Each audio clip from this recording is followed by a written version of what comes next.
of solution stoichiometry that we are going to do. In solution stoichiometry, we have different kinds of analysis. Okay, did I mention qualitative and quantitative with you already? Qualitative analysis.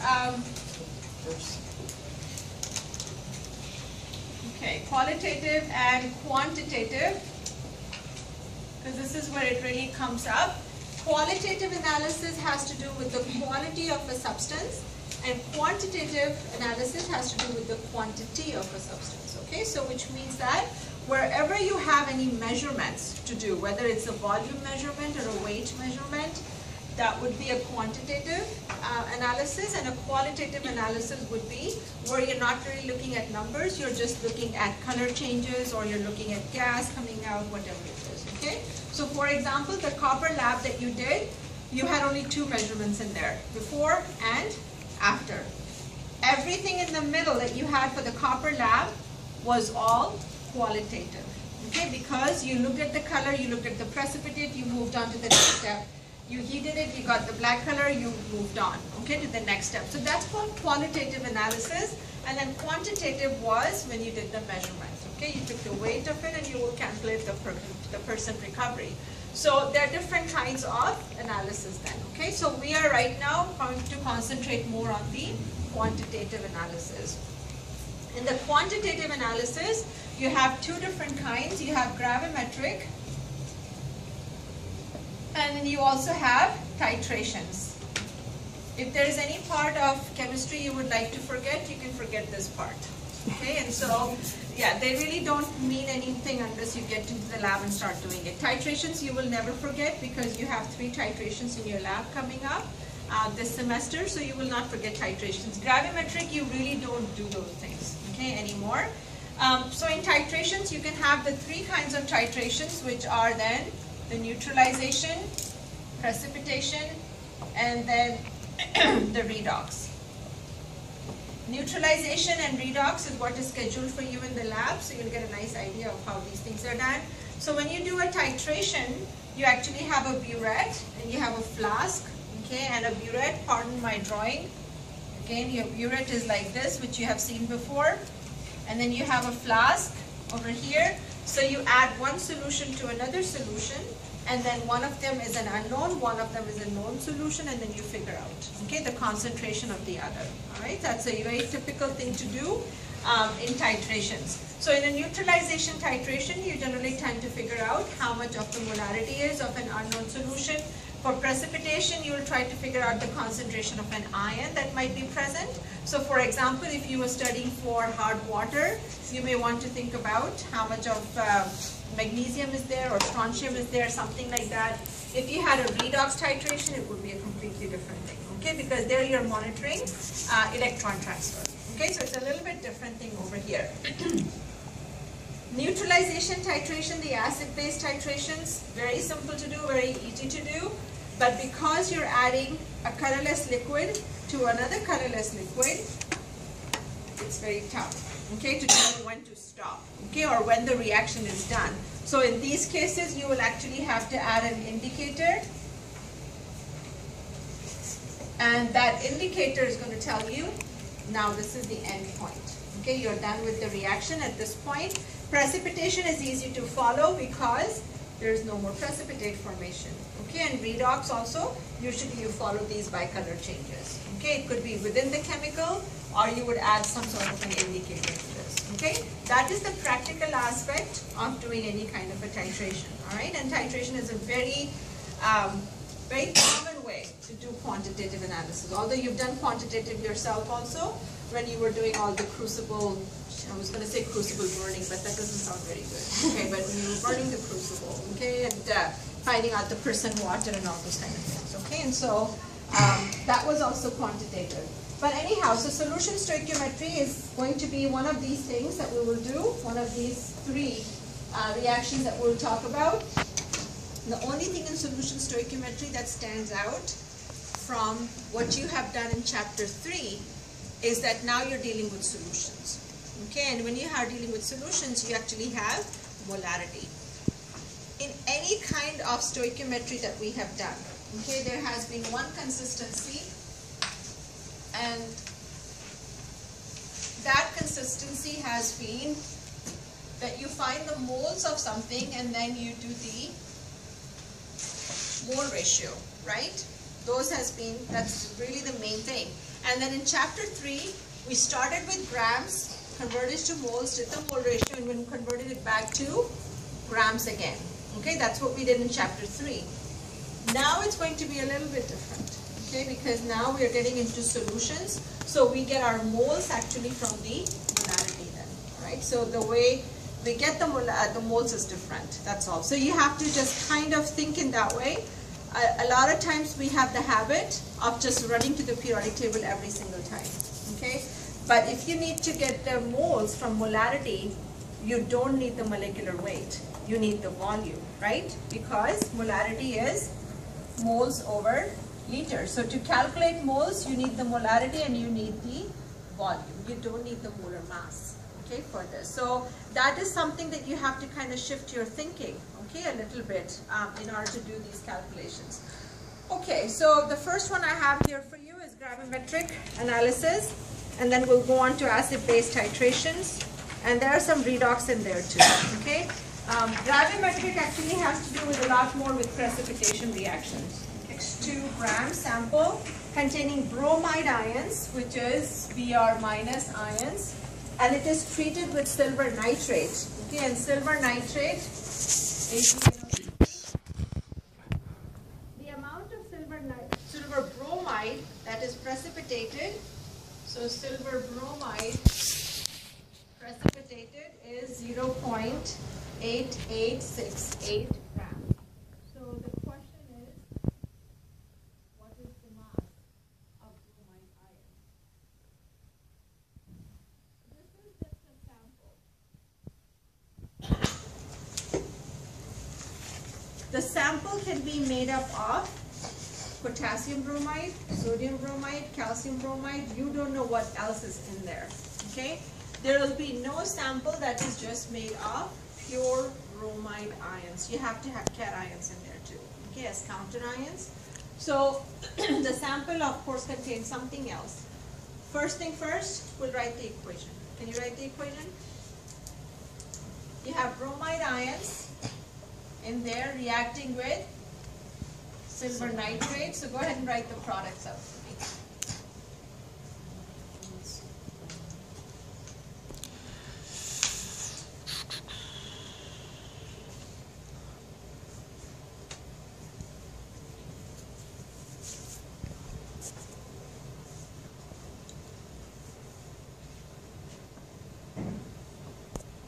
One of the products is already given to you, which is the silver bromide. Okay, that's the solid. What is my other product? Nitrate. The nitrate. And the nitrate is the spectator ion, right? It doesn't really do anything, which is why we're not talking about it. Okay, it will always have those kind of numbers, right? So we have 0.562, okay, of the bromide sample, and then the bromide that we have as a precipitate is 0.8868 grams, and so we're asked to figure out the grams of bromide. This is a lot easier than you would think because it's a very simple stoichiometry. Anyone like to tell me what my strategy would be? Where should I start from? Silver bromide? Okay, so I'll start with silver bromide, and I should because that's why I wrote that in the equation also. Okay, this sample is a random sample, by the way. This is not how much bromide I have. I still have to calculate that. Okay, so I will start with 0.8868 grams of silver bromide, and I will do what first? Convert it to moles. So moles of 8. Writing numbers yet? Just writing the setup. What's my next step? Mole ratio. Very good. And the mole ratio is of moles of silver bromide to moles of bromide. Very good. Because I'm calculating for bromide over here. Okay, so I'll use that. And then the moles of bromide can go to grams. Before you do anything else, I want you to look at the setup and tell me if you remember this from chapter 3. Yeah? Okay. All right, because that's all it is. It's just grams to moles to mole ratio and then again to grams, okay? Now let's go ahead and put in the numbers here, and I'll give you the numbers so you don't have to calculate, at least for now. And let me find it here. And so in 1 mole of silver bromide, we have 187.8 grams of silver bromide from the periodic table. Mole ratio is 1:1. And bromide, 79.9 grams in 1 mole. Please know that we are talking about bromide, not bromine. Bromine would be Br2, okay? But this is bromide, and bromide is just 1 atom, okay, over here. So please don't multiply that by 2 or anything else, and that is it, okay? You should get the answer. You have grams, grams, moles, moles, moles, and then you're left with grams of bromide. And that should give you your final answer of 0.377 grams there. Very good? Good? Okay. So it's a very simple stoichiometric thing. How do you get your moles is really the key thing here. Plus 2H2C2O4 to give us thorium oxalate.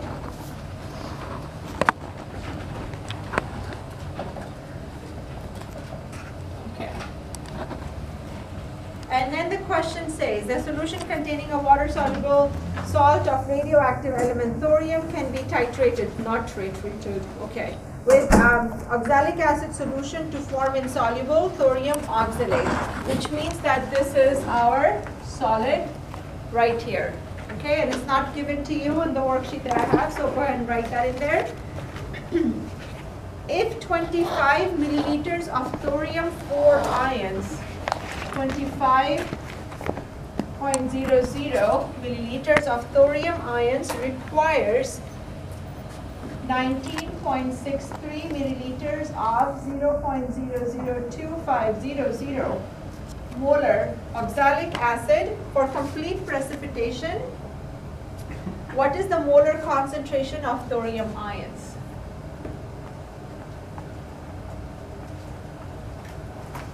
This is a very typical kind of a titration question that you're given the volume and the molarity of one, and you have the volume of the other, you have to calculate the molarity of the other. Okay, it could be reversed also. You could be calculating for the volume instead of molarity. Okay, very typical question. So where do we start? Well, would you try liters to milliliters to liter? That's always a good start. And then my next step would be to find, calculate the number of moles. Okay. The nice thing about solutions, okay, is that in a lot of cases you don't need the molecular weight. You need the molecular weight only when you're calculating in grams or 4 grams. Okay, something of that sort. But if you have only solutions given to you, then you can get away without actually using the molecular weight completely. So here we're going to calculate the moles of this. So strategy for us, I always like having this. Strategy is to find moles of oxalic acid, mole ratio to thorium 4+. Okay, and then you will find molarity of thorium. Okay, so it's just a 3-step process. There is really not much to it. Here's what you can do for moles. This is a little bit of a shortcut, okay, if you want to do and if you're comfortable with this. So if you remember, molarity is moles over liters. That's the formula. So moles is equal to molarity times liters, right? Yes, nodding heads. Okay. Which means this is moles and this is liters. You can multiply these two right here to get your moles.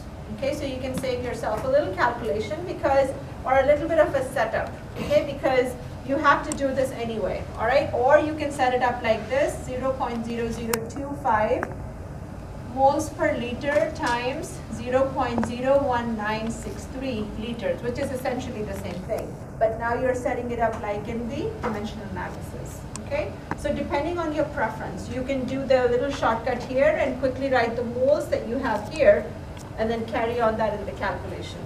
Okay? All right.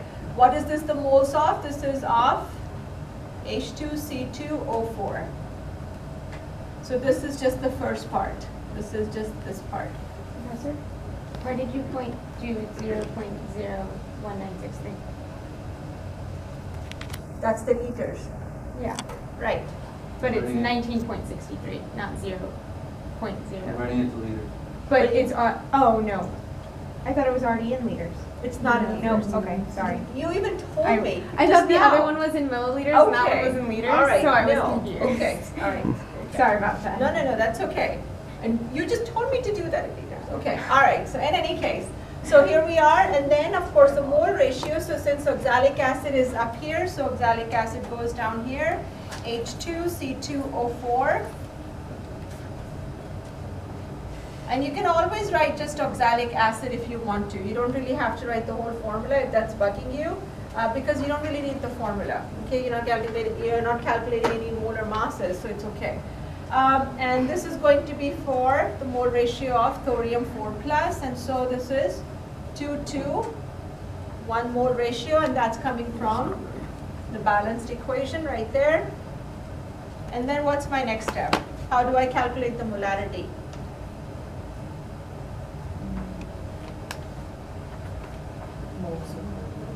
Moles over liters. It's right here also. So moles over liters. And so in my last step, I'm going to go ahead and divide by the volume then. Okay? Because technically, I'm left with moles of thorium. Okay? So if it's moles of thorium that I have left over, then I will divide by 0.025 liters. And that should give me the molarity of it. Go ahead and do the calculation really quick on your calculators and you should get this answer. If you don't get this answer, it will probably be one exponent off if this is the wrong one. I don't remember. Yes? I got to the -4 instead of the -3. Yeah? Okay, that's all right then. Provided you did your calculation correct. I hope you did. He's having doubts now. That's a, yeah. What did we get as an answer, everybody? Did you get -4 or -3? I got -1. -4? Okay, that's fine then, okay? Just don't worry about that because the number should be the same. The exponent was, It's I think, -4. because I messed up on the typing here. Okay, a little bit. All right. -4 too. Let's go on to 3. I need to finish all of these today, okay, which we will. All right, so a sample That's of right. NaCl.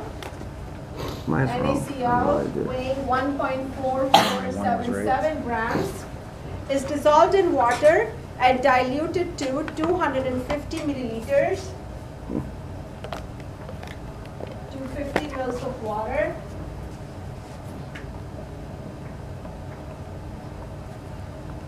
And then there should be a period there.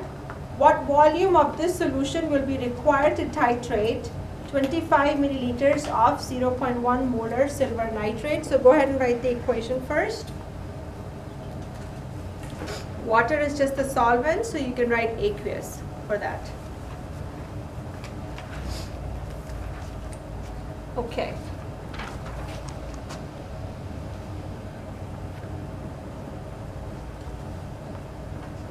My products are, help me out.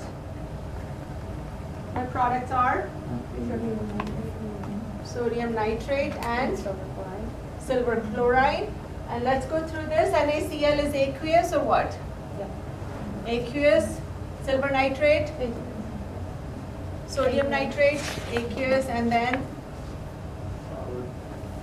solubility rules, yes. Okay, so please remember those, don't forget them. Silver chloride is the solid here. Okay, so here what it is given to us is 1.4477 grams plus 250 milliliters of water. So this is a solution. And then what volume of this solution, so we still need to find out the volume here, will be required to titrate 25.00 milliliters of 0.100 molar silver nitrate. If I don't write any of my zeros, please don't panic. The most important part about all of the data that's given to you is that your final answer should be in the right significant figures, okay? You know my principle. In the middle, we do not round off anything, okay? You just carry on all the numbers until we get to the end. Okay, so this is what is given to us. Here is silver nitrate, okay, which is the volume and the molarity. And here is sodium chloride. For sodium chloride, what do you think these two numbers mean for us? Over here. The grams and the volume. Why do you think those two are given to us? We're not given the volume. We have to calculate volume. Just like here we were calculating molarity. Because you have to Go ahead, Zachary. calculate the molarity. Calculate the molarity, okay, of the solution. So right here, if you want, let's go ahead and do that first, okay, and get it out of the way. And so this is the grams given, this is the volume given, so 1.4477 grams. Find the moles of this. So in 1 mole, we have about, what is it, about 58 grams? Yes, okay. So about 58 grams of NaCl. And to calculate your time, I should have done all of these before. Okay, so 1.4477 divided by 58, actually should be 58.5, I think, because chlorine is 35.45. So 58.45, let's do that. This is equal to 0.024768 divided by the volume that's given to us, which is 250 mils. So we convert that to liters, 0.25 liters.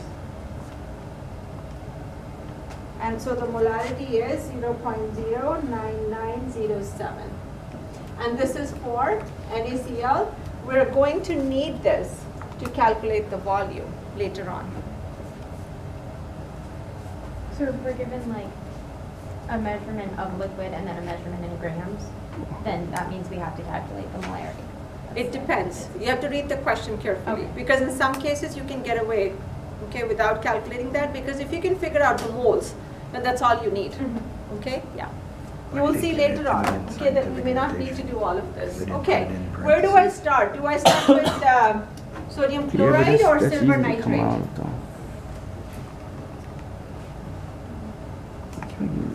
Silver nitrate or sodium chloride? What is the information that is completely given to me? Silver nitrate. So of course I'll start with silver nitrate, okay? All right, so silver nitrate, and by the way, I want to tell you a shortcut, okay, for all the people who do like the shortcuts and who can handle it, okay, here's a shortcut for you, but it's a very, very specific shortcut, okay, that you can use. If you have a molar ratio of 1:1, this is only if you have a 1:1 molar ratio, then you can go ahead and use the formula M1V1 is equal to M2V2. Okay, it will give you the same thing. So for this problem, I'm going to do it both ways. Okay, so you can see how to set it up in both ways. The first one I will do is your normal method. Okay, because this is very good when you start having mole ratios of 1:2 or 2:3. Okay, you have to do the mole ratio at that point. But if you have a 1:1 molar ratio, then you can use this. Okay, but I will come back to this in a minute. Let's set it up according to what we have first. 0.100 moles over liters times 0.025 liters, and this is for silver nitrate. Please make sure that you convert everything from milliliters to liters, okay, as you go on. So this is just the moles of silver nitrate. My mole ratio is going to be for silver nitrate and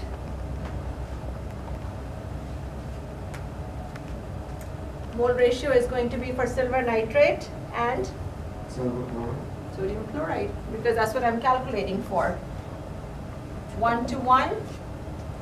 Now that I have the moles of sodium chloride, and I need to calculate the volume. Okay, so here is where I'm going to need the molarity. Okay, because molarity is moles over liters. Here, liters and liters, moles of silver nitrate and moles of silver nitrate. Okay, over here we are left with moles of sodium chloride.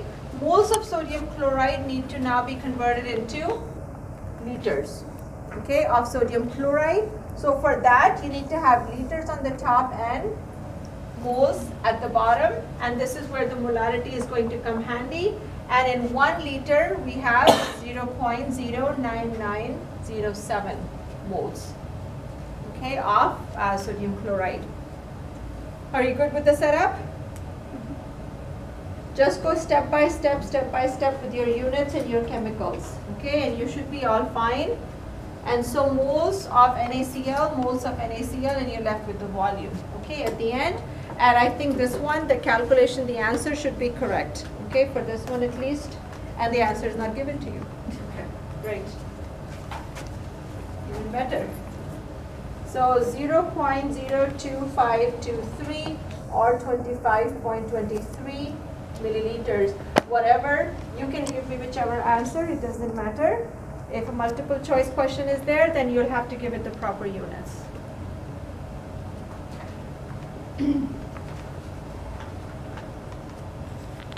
Let me do the shortcut there for you. The M1 V1 is equal to M2 V2. What you need to do in the M1 V1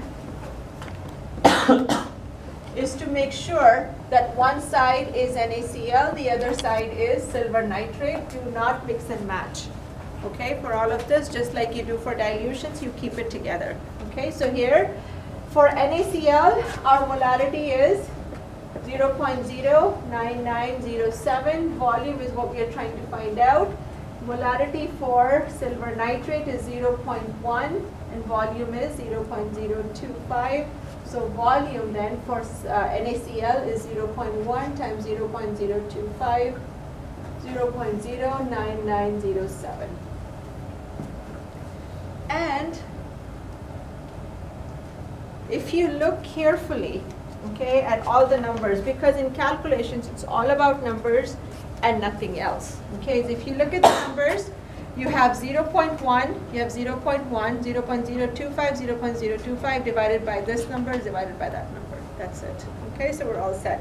But the only reason we could use this formula is because 1-to-1 mole ratio. Yeah. Never mind. Okay, I was not I'm trying to think of ways that if you had more than 1-to-1 mole ratio. Right. If for more than 1-to-1 mole ratio, so for example in this one, okay, you can use the M1V1, M2V2. The only problem there is you need to figure out whether you need to half it or double it or triple it or whatever it is. So I prefer not to do it for these ones. Okay? If your mole ratio is 1:1, please feel free to use that. Okay? The only thing is you have to remember, okay, that it is a 1-to-1 mole ratio, and then you can use it. Okay? All right. I'm going to move on to number 4.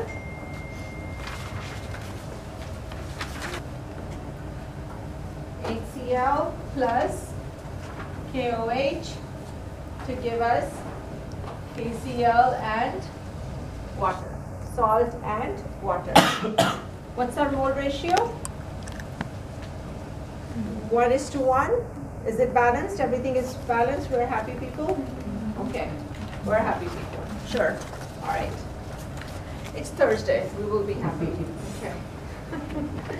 Okay, how many milliliters of 0.0195 molar hydrochloric acid is required to titrate 25.00 milliliters of 0.036 molar? And since I've done this problem right there for you, question number 3, I will have you do this one, number 4, and actually I would like you to do number 5 also, okay, in the same way. So I'll walk around and help you out. I would prefer not to do this myself. I would like you to do it. Okay, 2 and 2 over here, 0.195 molar required. So how much volume? 10 milliliters, 0.0116 molar. Very easy, 0.0116 moles over liter times 0.010 liters. Calcium hydroxide. So then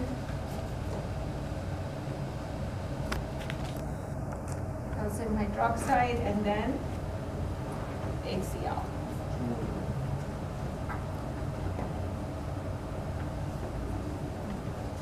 My last step.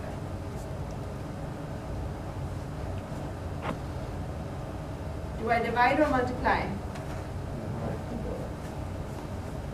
So moles goes down here, so it's divide moles here, HCl 1 liter up here, which is then 0.01. Okay, that's your setup. Almost everything is going to be like this. Everything. You have to find the moles first, find the mole ratio, and then you figure out the molarity or the volume using whatever information is given to you. Okay, everything is like this. So that's why I'm saying it should not take you long to do this. Okay, once you analyze the problem, once you figure out what data is given to you, everything is the same. All right, question number 6. Let's do this one together. It's not that hard. It was just worded a little different.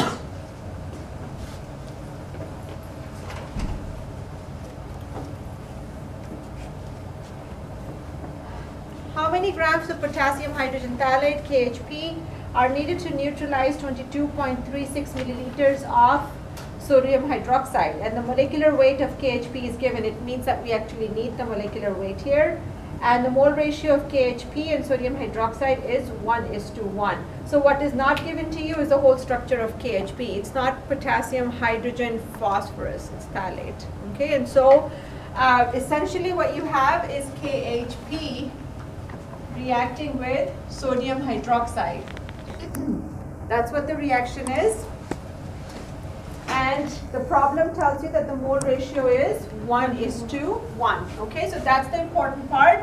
The rest, whatever happens, it doesn't matter to us. Okay, and then what is given? How many grams of potassium hydrogen phthalate are needed to neutralize 22.36 milliliters, 0.1205 molar solution of sodium hydroxide?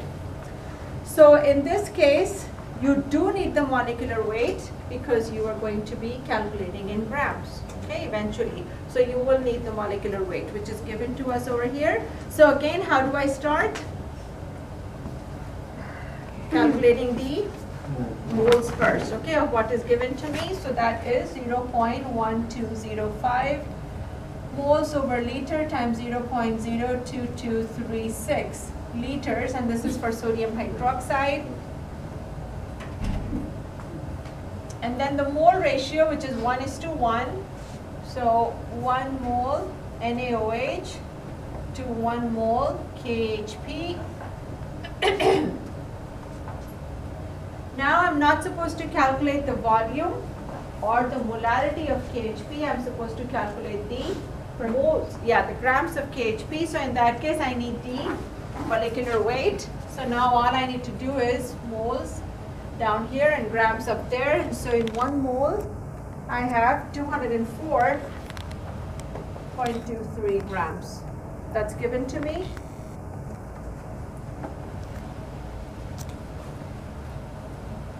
Are you good with the setup? I know. Everybody's so good with the setup when I do it.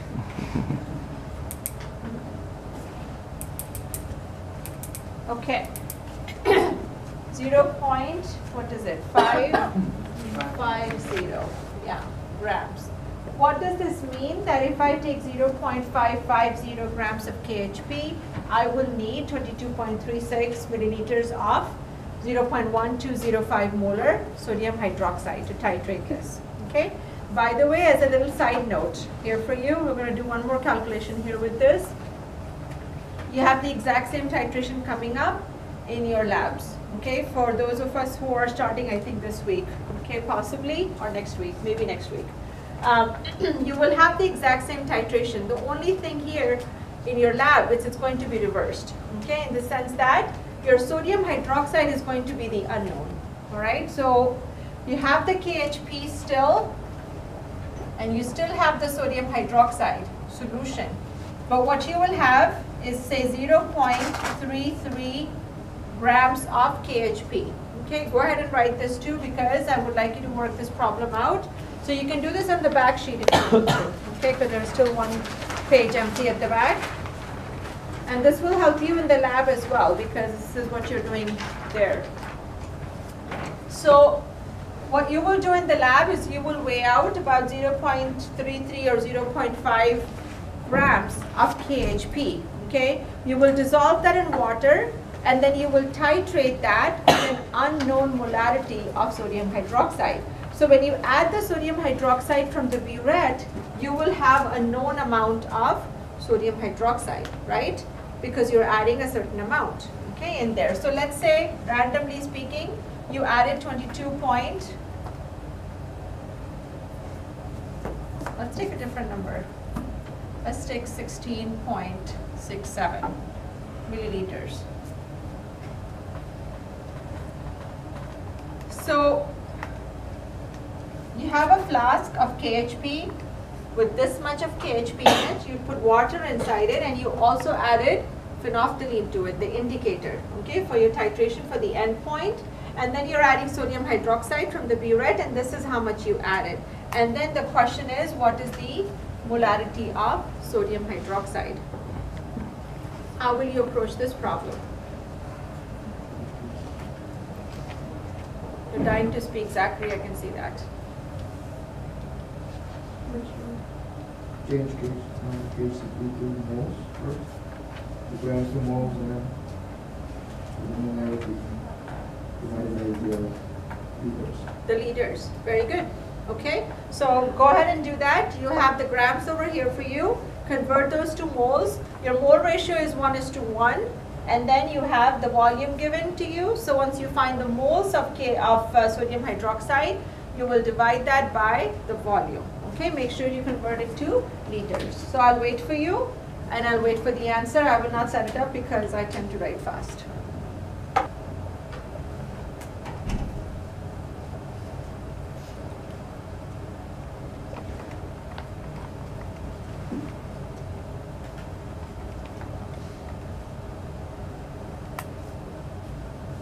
Should not take you too long. Here are your numbers. That's it.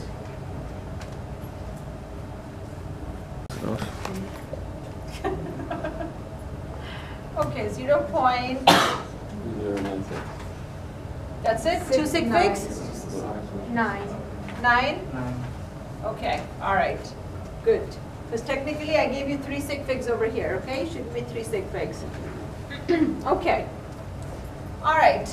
Dissolve a certain amount of KHP in water, you titrated that, you figure out the molarity of sodium hydroxide.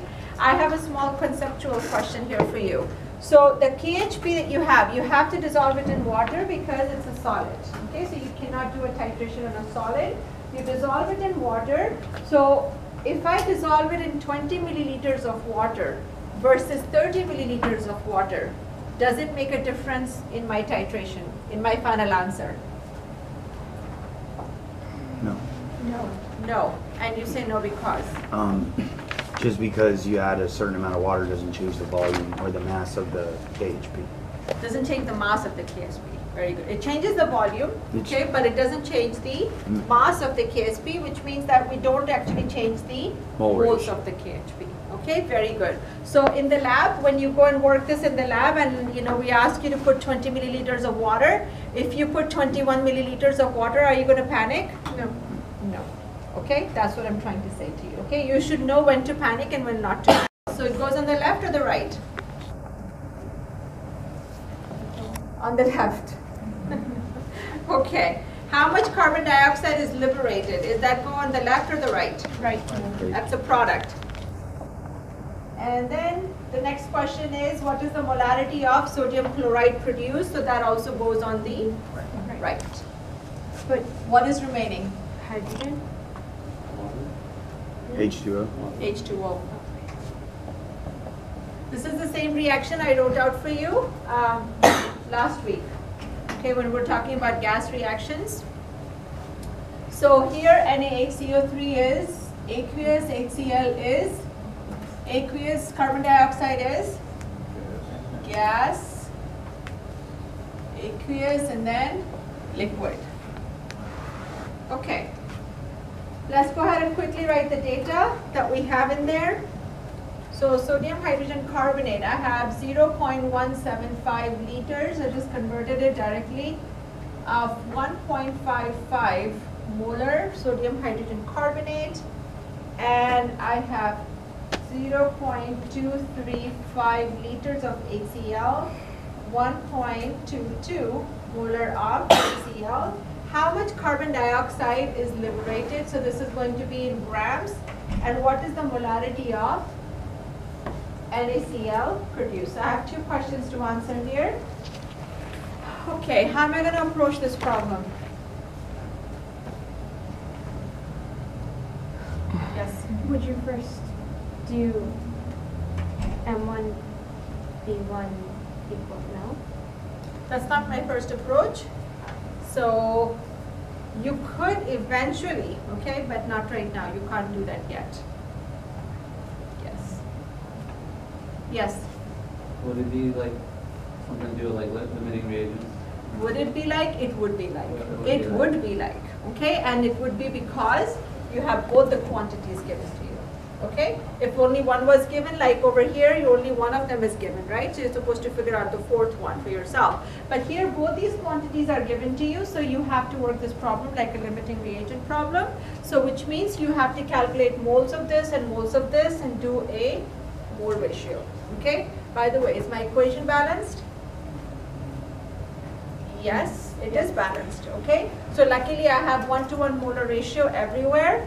So it's an easy part. Okay, so let's go ahead and set up. For sodium hydrogen carbonate, I start with 1.55 moles over liters times 0.175. This must be getting boring for you, is it? Not yet. Okay, all right. And this is sodium hydrogen carbonate. And you will do the mole ratio. You can either pick carbon dioxide or you can pick sodium fluoride. Okay, let's go ahead and pick carbon dioxide for now. It's the first one. Again, just moles. That's it, and we'll stop here. For limiting reagents, you always stop at the mole ratio. Okay, don't take it all the way. And also because in this case, you have two different things, 1 gram and 1 molarity to calculate. Okay, so let's keep it as simple. All right, and the mole ratio is 1:1. You do the same thing for HCl, 1.22 moles over liters times 0.235 liters of HCl times 1 mole HCl and 1 mole of CO2. Keep it consistent. Calculate only for carbon dioxide. And so we just have to multiply these two numbers together. And so 1.55 times 0.75. 0.27125, 1.22.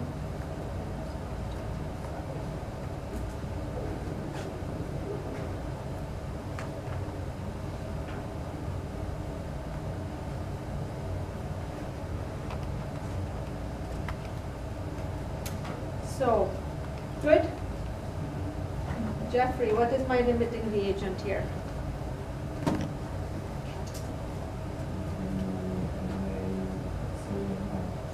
Hydrogen carbonate. Very good. Because I'm getting smaller number of moles. Okay, so this is my limiting reagent. So I'm going to go ahead and use the moles of carbon dioxide to carry on.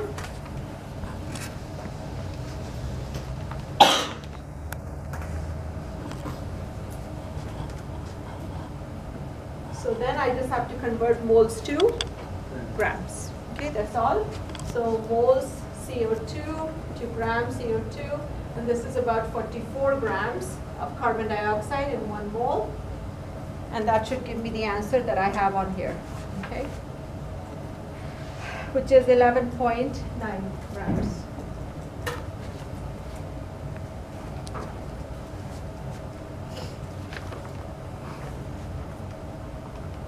Now for NaCl. Do I have to do this whole thing again for NaCl? For sodium chloride? Please tell me no. No. Why? Because mole ratio is the same. Okay, it's a 1-to-1 mole ratio, so you should not have to do anything again. whatever the smaller number of carbon dioxide is obviously going to be the smaller number, the same as NaCl also. Okay, and so you will take 0. For the second part, 0.27125 moles of NaCl, but now we have to find molarity, okay, which means it's going to be moles over liters, right? That's going to be our calculation. So what's the volume that I should use here? What's my volume here?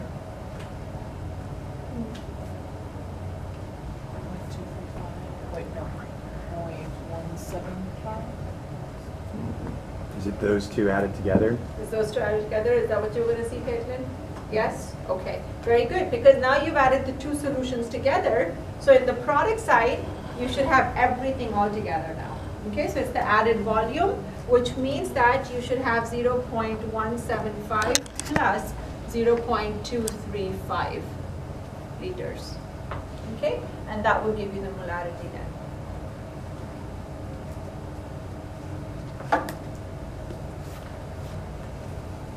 Good. Typical questions for solution stoichiometry. I was just going through my PowerPoints, and I don't know, does anybody have the printout over here for my PowerPoint? Do you? No? I do. Wrong? Okay. Because there was one that was kind of, it was looking awful. It is looking awful. This one. So I got to fix this one. I'm very sorry. Okay, so I'll fix this one. But the other problems in there are kind of what we've been working on in class. Okay, so make sure you go through the PowerPoint as well. And I have ungodly number of pen cast for chapter